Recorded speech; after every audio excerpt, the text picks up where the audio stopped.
In the summer of 2022, we packed up our lives and moved from Austin, Texas in the United States to here, Rotterdam in the Netherlands. And now that we've been here for about 6 months, we want to sit down and answer some of your questions, talk about what we've learned so far, and what's next for our channel. So we hope you'll join us on this very special edition of The BUNCHARTED Show.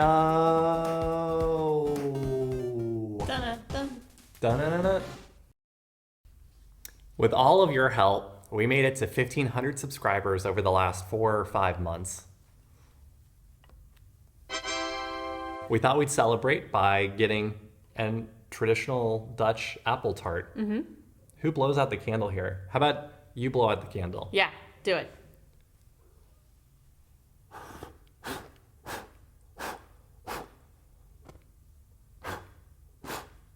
Good job, everybody. Yay! Yay! Oh my gosh. We also have a little bit of Dutch tea with us. We're currently obsessed with this tea. It literally says Dutch on it. Mm-hmm. It's like orange black tea from Pickwick. Very good. Very tasty. Get in there. Mm.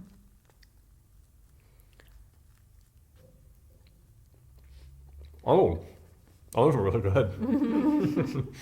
Oh my God. Let's get started by talking about what's new with all of us. All of the stuff we shipped from the United States arrived. Mm-hmm. That was like a couple months ago, I think. Just to recap, when we moved, we sold or donated about 70% of the things that we owned in Austin before we moved. We didn't ship much to the Netherlands, knowing our apartment was going to be smaller. A lot of the stuff wouldn't work. We probably wish we shipped less. Mm-hmm. We figured out that we could live without a lot of it, especially like clothing that we brought during the time that we didn't have it. Yeah, in our first video when we talked about moving here, we had emphasized that like if you're planning on moving and you want to ship some of your things, really like think about what you're going to ship and then think about it again. And I would actually say at this point, like think about it 2 more times before you actually ship that stuff. I am really happy that we brought a lot of our wall art and knickknacks, though. It really did help make this feel like it was our house. So here's some stuff that we brought over. We've got our wall art. And we've got a cat tree, but we bought that here. And the cat. We brought her. Ignore the kitchen, it's a mess. Here's my records, and then here's all of our fun little knickknacks that we've gotten over the years. So we've got some stuff from the Ghibli Museum. Got some like my cameras, which I wasn't able to bring all of. Let's see what else we've got. Our KLM houses, this Nintendo, this Famicom that I bought from Japan that I really like. It's a bunch of little stuff that we brought over, and some of it we missed, some of it we didn't miss, but I'm glad we have it. Oh yeah, and our tiny black cat candle, my record player, our wedding pictures. Ignore our cable management, that's a work in progress. We also brought a bunch of stuff that doesn't even work. Like, oh my God. We had this assumption that we knew low-end electronics wouldn't necessarily work, but we thought high-end stuff would. That's not necessarily true. Michelle's blow dryer,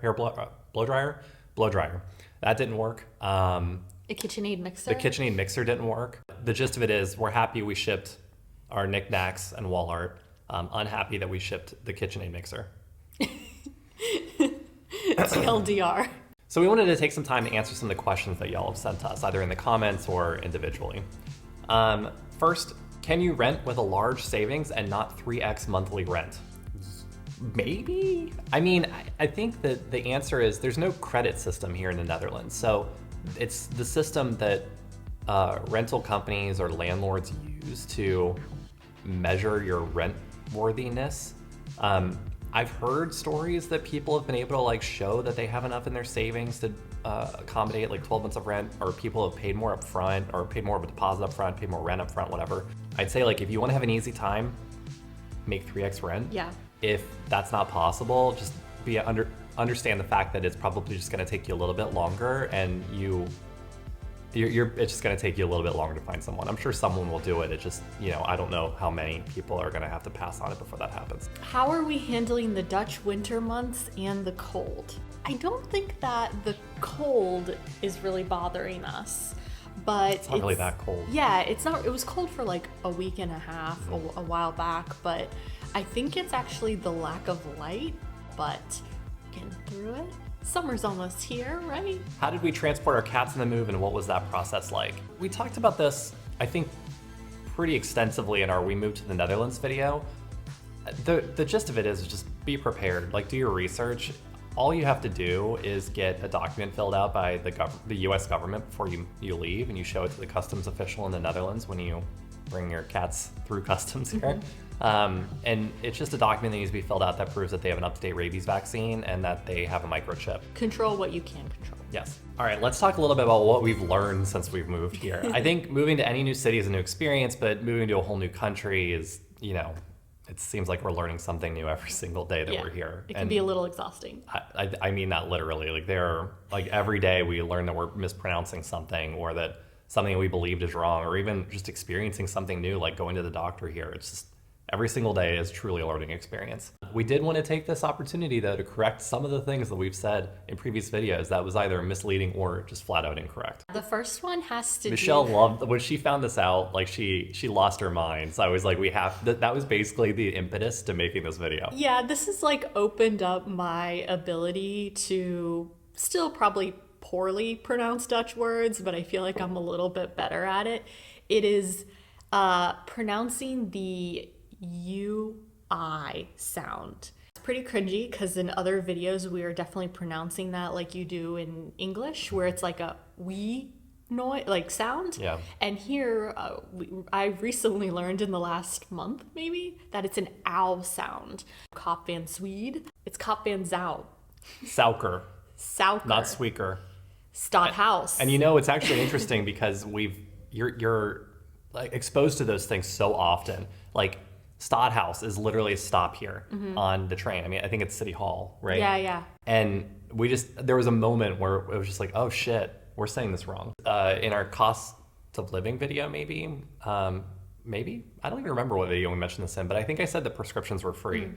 They're not. Prescriptions, I think you actually pay full price, but you pay that up to something called, I think it's Igen Risico. But it's basically like your personal responsibility. So in the United States, we call that a deductible. I think I paid, was it 2 months? I think I paid 3 months, and it was the same price as my version in the United States with copay. But I got the bill from my health insurance company. That was what tricked me up. It was, I didn't pay at the pharmacy like I would in the US. I got a bill from the health insurance company. Yeah, in the US, they would never give you your prescription without paying for it first. No. Speaking of health insurance, I think I also mentioned that your employer doesn't pay into your health insurance, which I think is not always the case. It is sometimes the case, but there are collective discounts that your health insurance provider can provide, which will reduce the cost based on how many people are using that healthcare provider through that employer. And your employer can also choose to pay for part of your health insurance costs. So that is a thing here. For me personally, I'm self-employed, so our health insurance provider offers a collective discount for ZZPers, which are self-employed people here in the Netherlands. I get a little bit of a discount, I guess. You want to talk about the trains? Yes. Did we talk and say that? Did we say in a previous video the trains were cheap? No, we didn't really say that trains are cheap, and I think this is not necessarily a correction, but it's more of a realization or a learning that I think I had this like assumption that trains, especially local trains in the Netherlands or in any European country, were pretty inexpensive and you could get across the country for fairly cheap. That is not the case. We realized as we were traveling, to like Den Haag or, when we went to Maastricht especially, we were paying like $30 euros per person one way. Yeah, but you know what that did teach us? NS offers passes. Yes. All kinds of passes. They offer passes that give you just a discount for traveling with another person with a pass. They have passes that give you off-peak hour discounts, passes that give you weekend discounts. If you want to pay enough, there's passes that literally cover all of your train travel in a given month. But the passes actually make things much more affordable for intra-Netherlands travel. Yes. Like our trip would have been less than half the cost with an off-peak NS pass. Yeah. Cost, yeah. So, that's on us. But it still is very expensive to travel by train internationally. Like even when you take the NS train that runs hourly from here to Brussels, I was surprised at how much that can get, or how much that can become if you don't book it well in advance. All right, time for part 2 of the Q&A. So these are some questions that are a little bit more about us instead of about our experience moving to the Netherlands.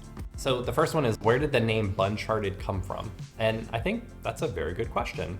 To be honest, what I did is I typed in words that start with un, and I went through until I found one that I thought that sounded nice, and that felt like I represented what our channel was going to be about. Like, we were basically going on a completely new journey. It was uncharted for us. I call Michelle Bun, and she calls me Bun. That's our pet name for each other. So BUNCHARTED, it seemed like it was an appropriate name. Are you planning to pursue Dutch citizenship? Maybe? We will likely go after a permanent residency. The thing that's tough about citizenship, though, is that the Netherlands only allows you to have one passport, so we'd have to give up US citizenship. Feels like a big decision. So I think it's more likely we end up being here as permanent residents than being true Dutch citizens, but I mean, who knows what the future holds. Yeah. I will say that, after being here for 1 year, I'd say it's very likely that we're going to try and renew here because we've really, really enjoyed it. Yeah. What's your long-term plan for the YouTube channel? You want to take that one? Yes. So, all right, so that actually leads us into our next section about what's next for our channel. So we kind of have 3 announcements that we wanted to chat. 3 things we wanted to chat. Announcements, I think, make it seem... 3 talking points in an announcement. Thank you. I don't want to disappoint everyone. They're like, they said there were 3 announcements. So the first one is that this year, well, I mean, these aren't really announcements. This is just saying what we're doing this year on the channel. Yeah. So the first one is we're going to be taking a lot more day trips. So we want to explore more of the Netherlands because, I mean, selfishly, we want to figure out where we might move to this fall. But we also really like talking about these cities, especially the ones that are lesser known, or even going to cities that are known and just trying to do something a little bit more unique in them. So I think coming up, we're going to be in Den Bosch this week, and we're very excited about that. And then we have a couple videos planned for Rotterdam and Amsterdam where we're staying in some pretty unique places, and we're excited to bring those to you too. And then we're also looking at doing like a camper van road trip here in the next few months. That would include some pretty extensive travel through the Netherlands and probably Germany. We're really excited about that. So that we hope that's going to cover quite a bit of ground, literally, in the Netherlands.